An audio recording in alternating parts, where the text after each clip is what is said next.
नमस्कार दोस्तों, हमारे कुछ सामान्य जनता जो कि हमारे मधुबनी के मेयर और डिप्टी मेयर के बारे में क्या सोचते हैं, वो कल रात मैंने पाया है। तो कल रात हुआ क्या, मैं लहरियागंज चौक पे चाय पीने के लिए गया था। तो वहाँ पहले से ही मौजूद कुछ मुसलमान भाई चाय पी रहे थे। तो मैंने बातों बातों में उन सबसे पूछ दिया कि आप सब ने अपना मेयर और डिप्टी मेयर चुन लिया है क्या? तो कहता है हाँ हाँ। मैंने कहा मेयर कौन होगा? तो कह रहा है कि और कौन, अपने अरुण आभा। मैंने कहा क्यों?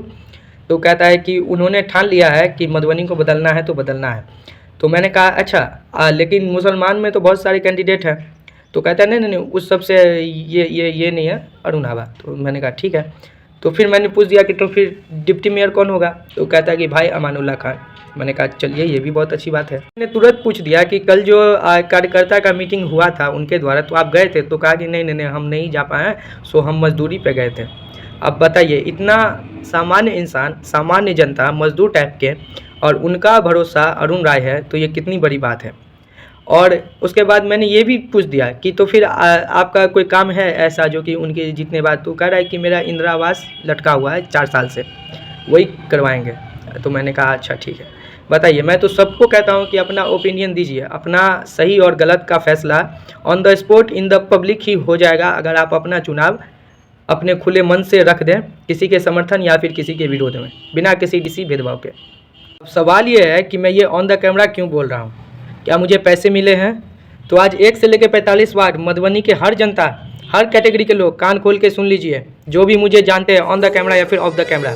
मैं अंश बाबू, बर्थ नेम सूरज झा, एक ब्राह्मण परिवार में पैदा हुआ हूँ। सम्मान और स्वाभिमान से जीना चाहता हूँ, अपमान से नहीं।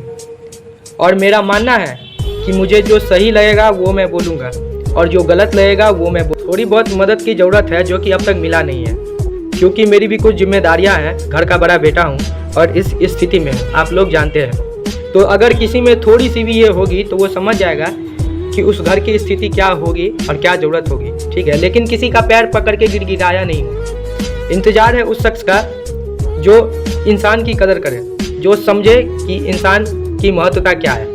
पंच तत्व से बना शरीर और बेजान का कागज के नोट, इन दोनों पे कभी गुरूर नहीं करना चाहिए, क्योंकि ये दोनों चल अचल संपत्ति है, आज है कल नहीं।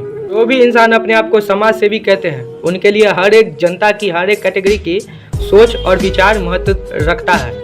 उन्हें उनकी कदर होनी चाहिए। कदर क्या होती है? कदर होती है वो कि आप किसी आयोजन में कहते हैं कि फलाना जी को फ़ोन करो, बुलाओ उनको, वैसे ही सूरज जी को भी बुलाएंगे, वो होती है कदर। वैसा ही सम्मान चाहिए, बस और कुछ नहीं। क्योंकि किसी भी इंसान को सिर्फ देखकर जज कर लेना सबसे बड़ी मूर्खता है। कहीं पे पढ़ा था कि डोंट जज a book by its cover. किसी इंसान के सामने बैठने से, बात करने से उसकी स्किल और उसकी ज्ञान का, महत्वता का पहचान होती है, दूर से देख के नहीं। और आप सब में से किसी के कोख में, किसी के घर में भाई या बेटा दिव्यांग नहीं है, इसीलिए आप लोग उसको पहले से ही देख के, ये मैंने देखा है बहुत नज़दीक से, पहले ही समझ जाते हो, मांगने से पहले कि कुछ मांगने ही आया है। हाँ, दिव्यांग होना गलत नहीं है, ये कोई श्राप नहीं है। दिव्यांग हो लेकिन मंद बुद्धि ना हो।